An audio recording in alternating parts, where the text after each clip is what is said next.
Just made it. Everybody's counting.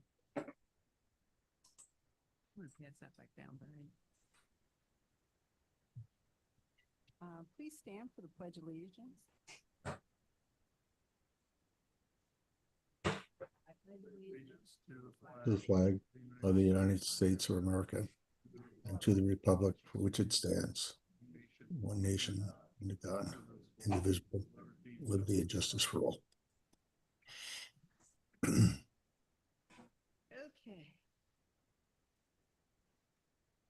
Roll call.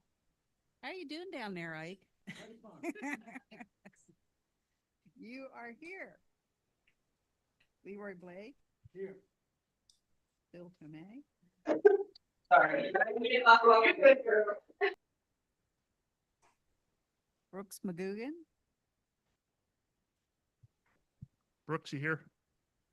I can Here. see you. Okay. Okay. Robert Wright. Here.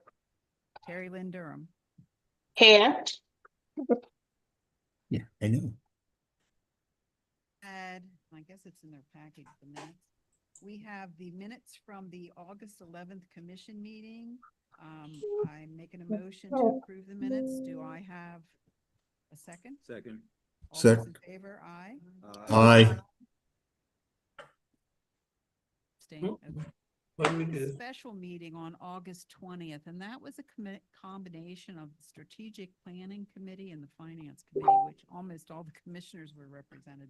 And we went over some various key plans going forward. All right, just to correct you, the special called meeting was the authorization for Station 5.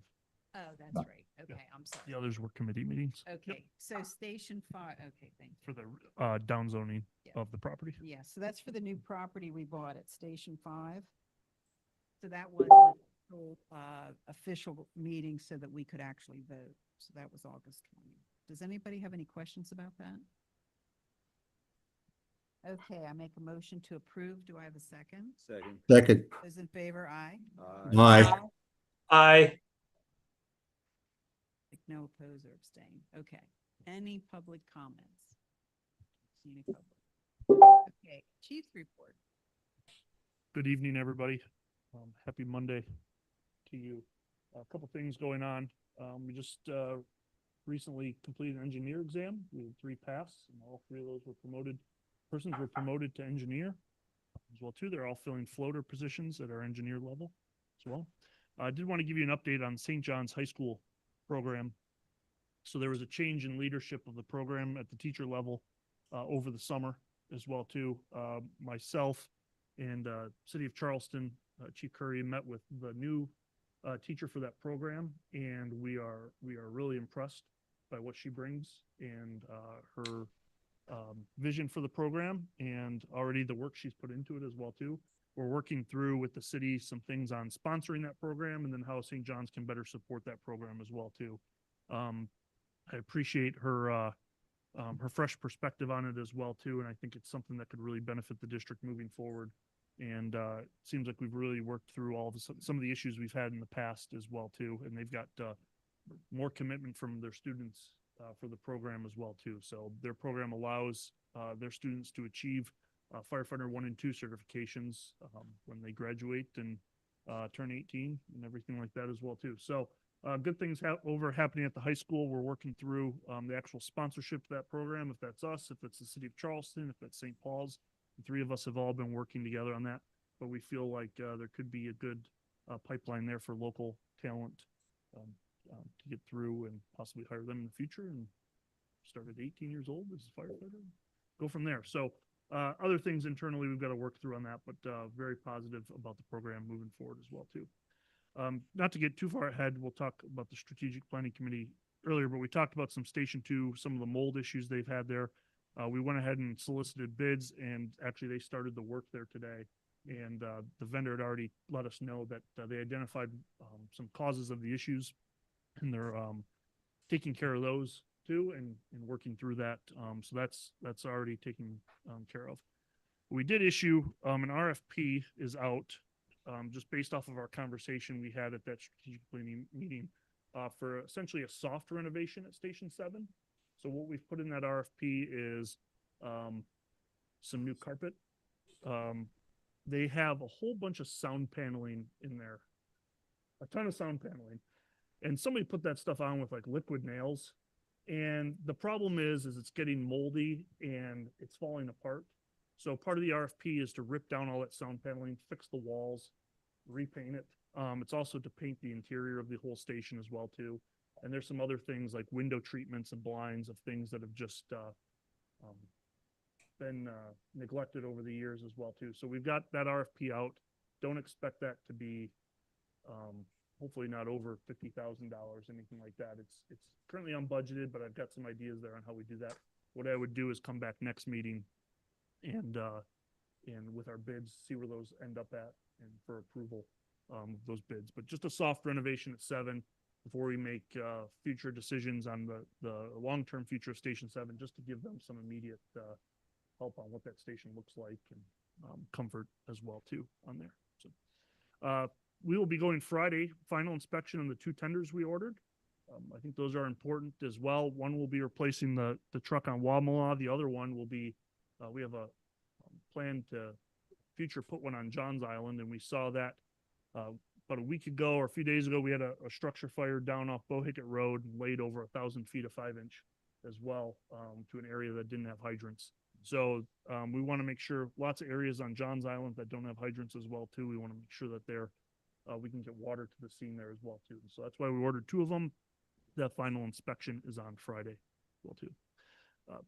Some points of emphasis with training. We've been doing crew walkthroughs at the new Seafields facility, which is down by Freshfields. You know, a pretty substantial facility now in our district that has independent and assisted living. So usually when those pop up, that means that we're going to be there quite often, whether it's for the people there or just fire alarms and different things going on as well too. So they're working through some walkthroughs and pre-planning of that building as well too.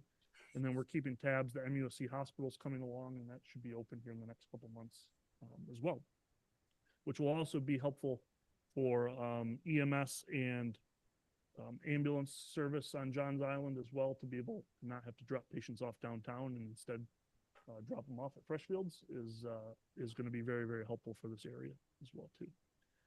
Just a couple lists of some items the staff are working on, particularly here at headquarters. We've got a kind of a new plan for policy revisions. So we've got over 200 policies at St. John's Fire District. Some of them date back to the mid-90s. And nobody knows what's what sometimes. So Danielle's heading up a new big policy kind of revision. We're going to kind of start clean and figure out what we actually need, what we don't need. It's a big, it's a huge project, but we're gonna start chipping away at it quite a bit as well too. And a lot of things have changed since the mid-90s as well. Danielle's also been working on redevelopment of finance policies. We'll talk about one of them tonight. I need your feedback on that. We have a rough draft of our community risk assessment and standard of cover document. We hope in the next month or 2 we'll be able to share that with all of you and some data from that. We're working through posting for a logistics position. We continue to work through different things related to leadership development. We also had those meetings regarding forced overtime we talked about last couple of weeks. We've been working through items on that. Talked about the long-term capital plan at strategic meeting. We're still, getting that plan together and then sending it to our bond advisors and seeing what that looks like over time. And then various equipment replacement and purchasing happening with Chief Prowse. Other things, I met with Councilman Boykin last month. We had a good conversation talking mostly about money and just future fire protection needs and EMS needs as well too. We had a great conversation. He's very supportive of the work we do. He's supportive of our down zoning of Station 5 as well too. So some various HR things. Today was I think a long day of interviews for our battalion chief of EMS. There's more interviews Wednesday for our training position that's open. We posted the HR specialist position. I know some of these things Teresa will talk about, and just other various things 4 people started today. So if Teresa, if you want to give me any more on that, I cut off a few things on your list, but you got 5 minutes. I'm just kidding. Take your time. I'm just kidding. Well, is this on? It is. Since Chief just read my entire review. No, I'm just kidding. Yes, we had 4 people start today, 4 firefighters. They're awesome. We were in here this morning and did a 2.5 hour orientation with all of them. That was great. We had 6 interviews for the BC EMS today, just finished the last one. I want to thank Stephanie too. Stephanie Neal, she covered for me in the first 2 this morning while I was in here doing orientation and then switched over to the interviews.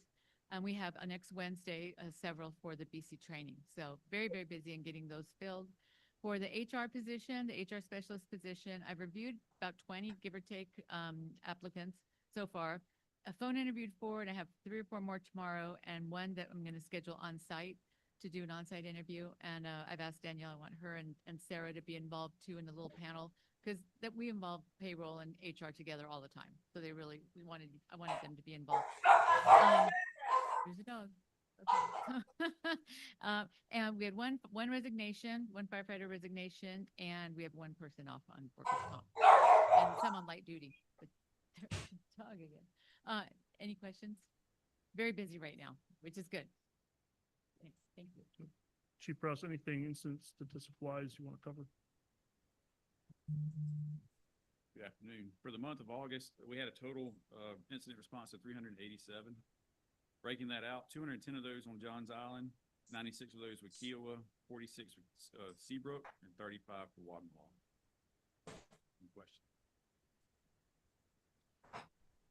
Like I said, we just finished our physicals, and it's really important we continue to fund the physicals that we do.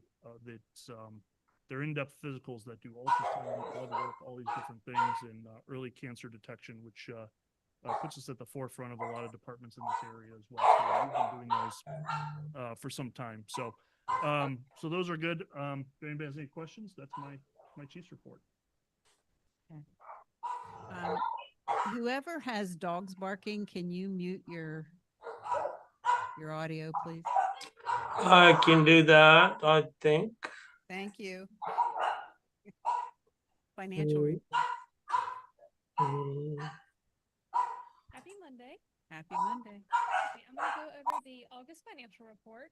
Our budget remaining goal is 83.33%, and we are trending with a actual percentage of 85.69%. Our bank balances as of August 31st include our operating account at around 9.5 million, our LCHIP account at around 14,000, our 2022 Good Bond account at around 22,000, the 2023 Good Bond account at around 239,000, and our 2024 Good Bond account at around 16.8 million. Our August collections for revenue included retiree reimbursements, and our July collections from the county was around 69,000, and our non-standard overtime for August was around 130,000. For the month of August, our operating expenditures year to date is at 3.4 million, which includes encumbrances. Our base pay percentage is at 78%, and we see a decrease in tax revenue compared to this time last year. That's I wouldn't worry about that too much. The bulk of that revenue comes in January and February as well. So you see variances sometimes in these we've always seen variances in the first few months, but you probably should have got your reassessment notice in the mail if you live in Charleston County. So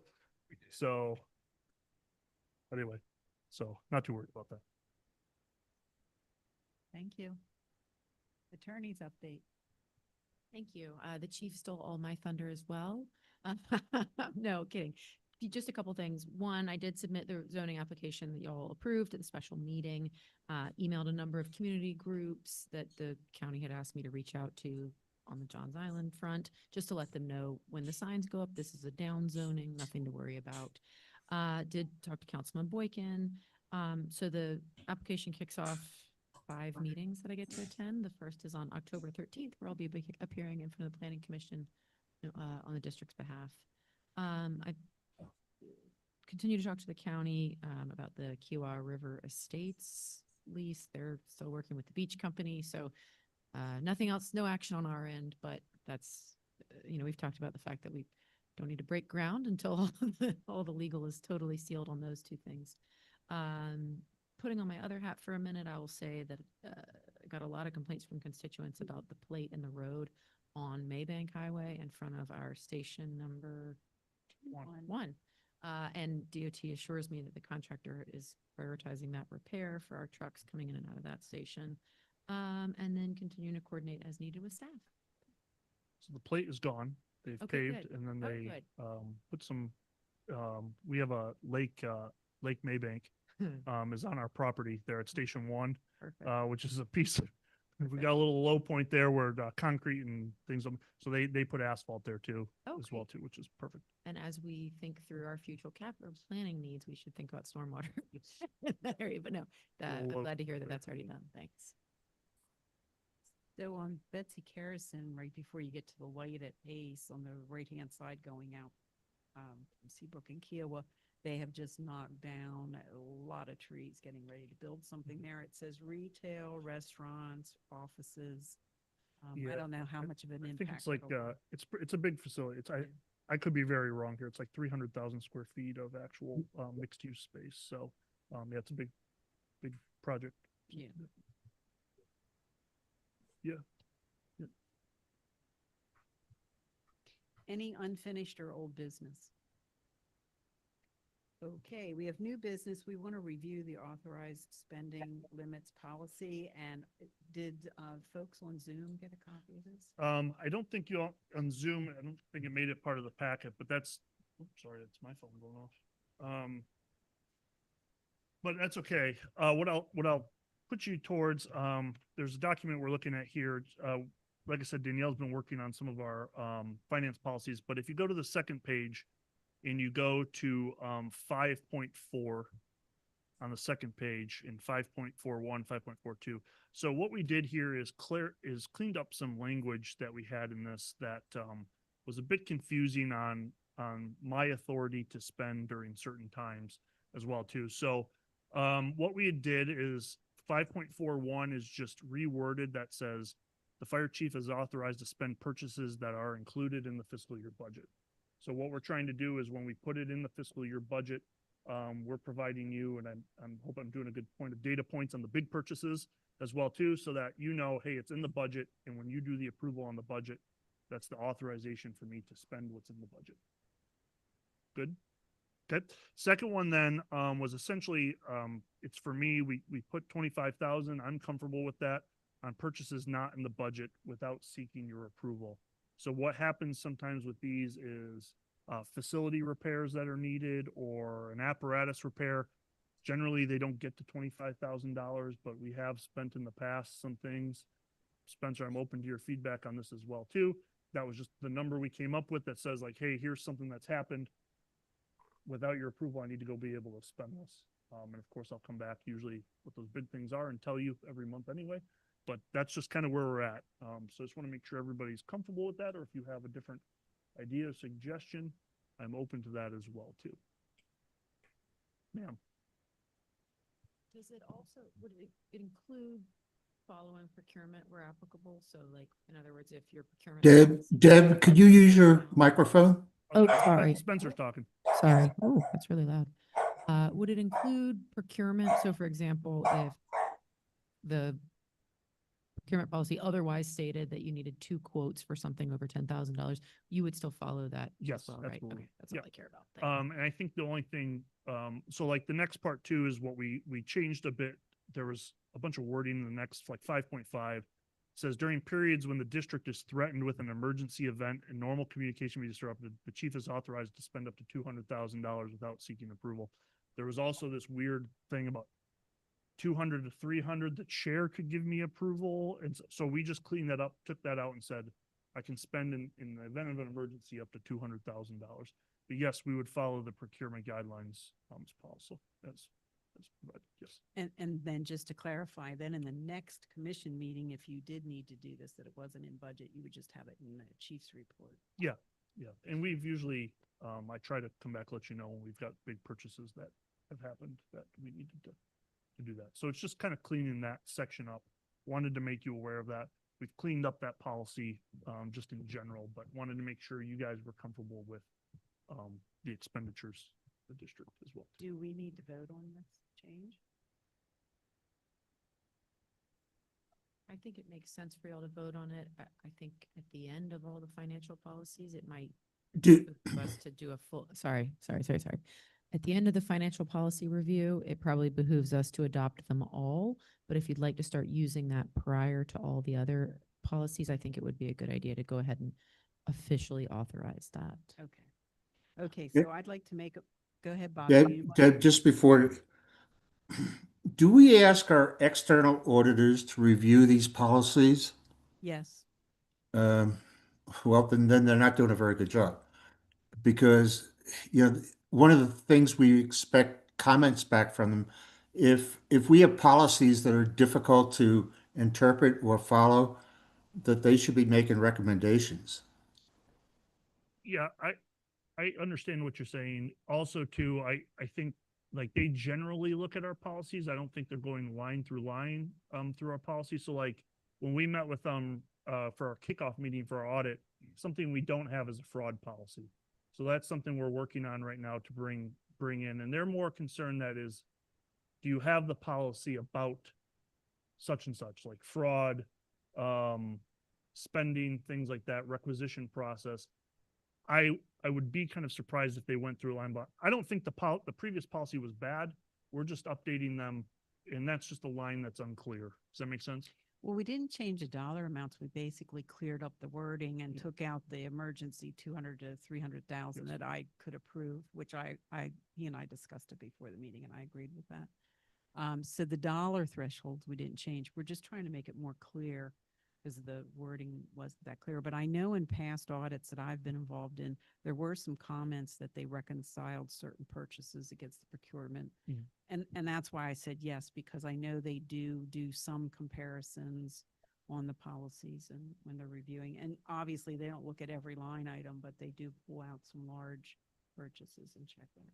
Yeah, I would think that with regard to, purchases over $25,000, that they look at it to see whether, does it conform to the policy that the department has. Yeah, and I think they do for most of that because we're pretty diligent on our policy on sole sourcing and just having the bids and everything like that. Like, so I'll take that Station 2, for example. So we contacted 4 or 5 companies to give us a quote about the mole at Station 2. Only one gave us a quote back. So we definitely, we clear that up. That's a situation that makes me a little uncomfortable, but also the one company, I mean, we think it was a good deal too, but also like we put in there very stringently, like, here's the emails where we reached out to the people. Here's the times we called them on the phone. Some companies came out and looked at it and then just never like, oh, we'll get you a bid on Monday. And then it comes to be Friday and I'm not waiting, going. So, but I think as far as the auditors, I mean, I'm certainly happy to ask Emily to look at our policies before Emily from our audit, team, have them take a look at those before we kind of officially stamp them as policy as well too. Yeah, it should be part of their review of our internal accounting controls. Yeah. And maybe they're doing that and they might have been fine with our Well, policies, they've never said anything. they- So they they act- wanted it cleaned up on our end. Yeah, That's for but they've done that before because I know when Ramona was with us that there was a comment that some things were lacking and Yeah. Ramona ended up writing new policies to address the audit, concerns. And they didn't write up an audit issue. They did it during the audit and said, hey, you need to do this. And Ramona took care of it before the end of the audit. So that's why I knew some of that was going on from the discussions. Okay. Okay. So Bob, what Danielle's saying is we provide them every payment over $5,000 Right. to others. Any other comments or questions? Deb, Go ahead, Can- Brooks. can you hear me? Yes. I agree with what Bob's saying. Is there some sort of a standard, or where'd that number come from? The $25,000 number, The $200,000 number.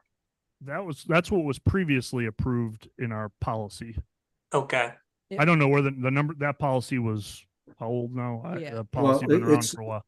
It's about 6 years old. Yeah. And the commission was involved with the coming up with the dollar amount. We said we wanted to give the chief sufficient latitude in periods of emergency that he could spend or she could spend. And that's where they came up with the 200,000 to 300,000 with the chair's approval. We took out the 300,000 higher limit for my approval. And we just simplified it down to the 200,000 that the chief has the authority during an emergency situation to, spend up to 200,000 and then notify the commission during either email or in the next commission meeting. So we basically took out the 300,000 in the chair approval requirement. Okay, and that'll come out of one of our excess funds or some money that's not already allocated? It depends on what the emergency is. Yeah, it depends on what it is. Okay, Well, don't forget, we have, in terms of the fund balances, Absolutely. we always reserve 3 months spending as part of our, or 3 or 4 months spending as part of our policy. So that's where it would come out of. okay, And really what we're looking at would be like, maybe certain damage to a facility that we had to immediately do something about or have a contractor come in and fix right away, like, or let's say a car came and, hit our building. We need to like have a company come shore that up or something like that. Yeah, probably get that back in insurance, but we need to be able to spend it right away to get it. But yes, and Bob's correct. We've got the ability and flexibility and fund balance to come back after the fact as well, too. okay, good. That sounds good. Yeah, I think the other thing is, depending on how bad the emergency is, you might have to rent equipment. That too. Yep. Yeah, and that isn't cheap, so. We might have to rent equipment during an emergency. Like, I know we have some equipment that we could use in emergency situations, but. Deb, is your microphone on? Yes. Oh, we can barely hear it. Gee, I've never been accused of talking softly, Bob. We'll say these mics, we need to, the mics, you gotta get. I mean, I'm close to almost, shouldn't, But yeah, I'm almost like kissing the mic, is that better? Can you hear better there? Yes. Okay. Go all ahead, right. Bill. Listening to all this discussion, I'm just wondering if that $200,000, since it's a 6-year-old number, should it be higher? Cost of, if a car drives into the building, you could easily be over $200,000 damage, sort of thing.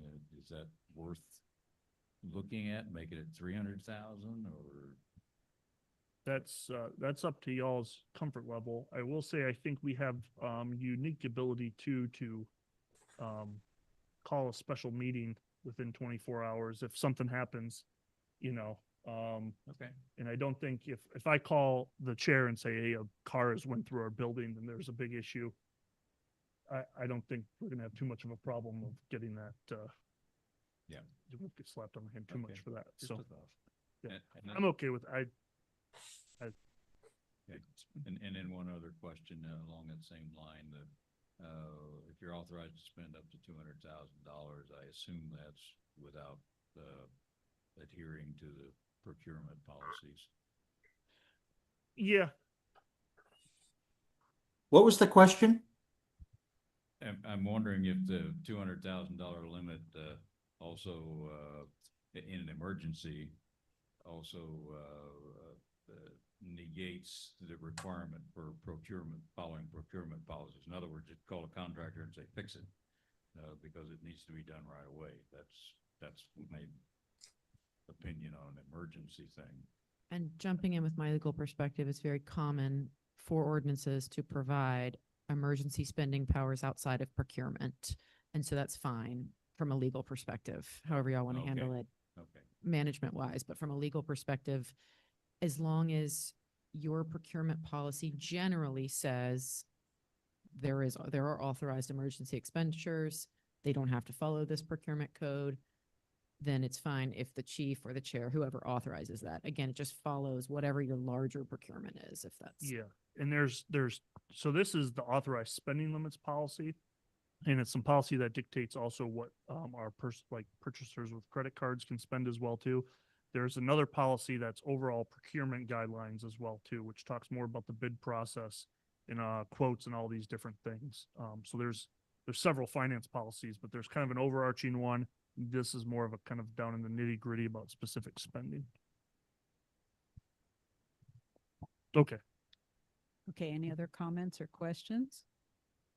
Okay, I want to make a motion to accept this changes to the spending level policy. Do I have a second? Second. All those in favor, aye. Aye. Any opposed? Any abstain? Okay, this policy's approved. thank you. We'll follow up with our auditors as well too and discuss that. Okay, building committee. Okay, we had 4 meetings in the month of August. 3 with Leo for Station 5 and 1 with Court Atkins for Station 8.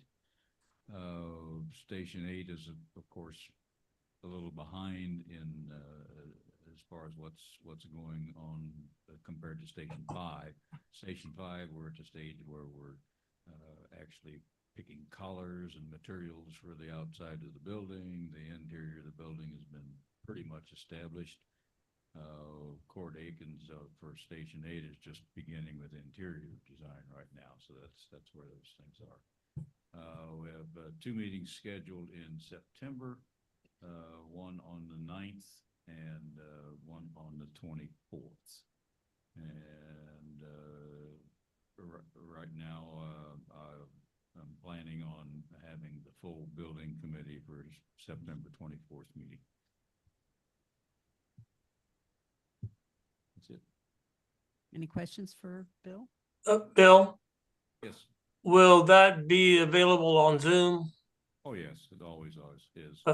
Okay, I'm not able to get out just yet, so thank you. Okay, no problem. Bill, have they gotten any closer to bringing the budget for Station 5 closer to what our estimate was?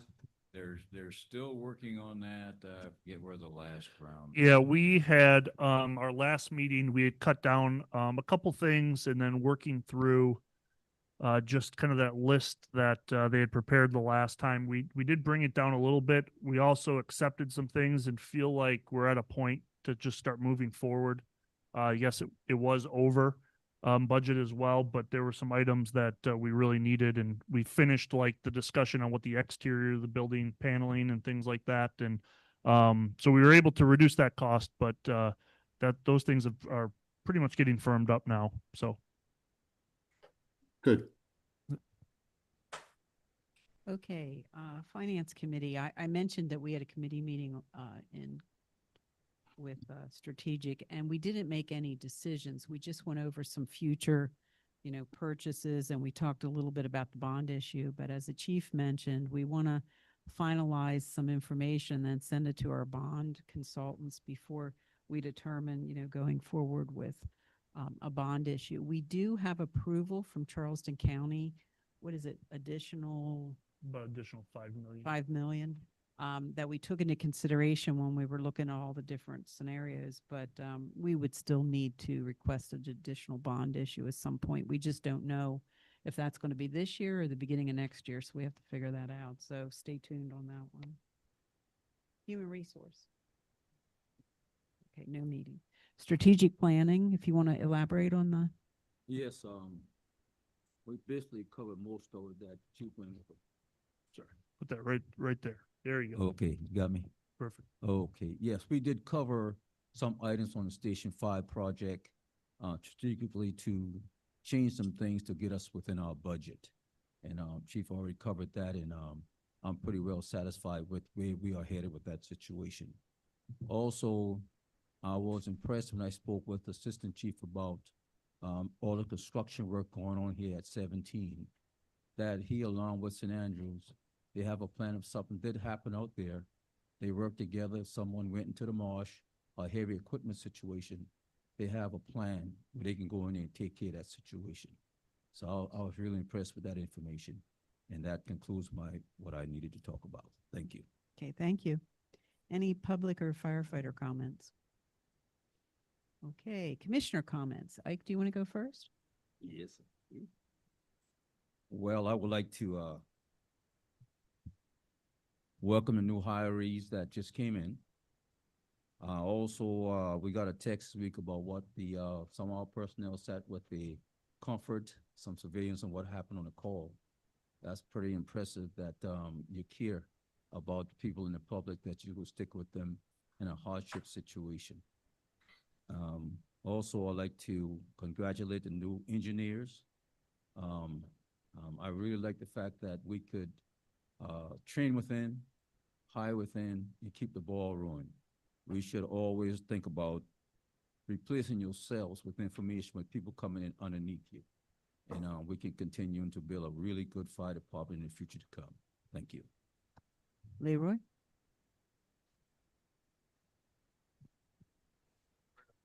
I'd like to say good evening to everyone. I really appreciate our group on being proactive on looking forward to all the growth that's going on Johns Island and purchasing the new equipment to make sure that we can fight the fires when they happen. And living so close, at least once a week, I get a 3 o'clock wake up of the guys going, and they really do a good job. They hit it just hard enough to let me know they're leaving, and then when they get on the road, they turn it off. So I appreciate that. Yeah. But yeah, please, everyone stay safe. Thank you. Hey, Jackie? I'd just like to thank staff. The chief said the hard work and everything that's going on at the department. Also with staff working with the schools on the new program. I don't know who's in charge. You said it's a young lady now. Oh, okay. All right. And does everybody else be safe? Thank you. Steve? Bill?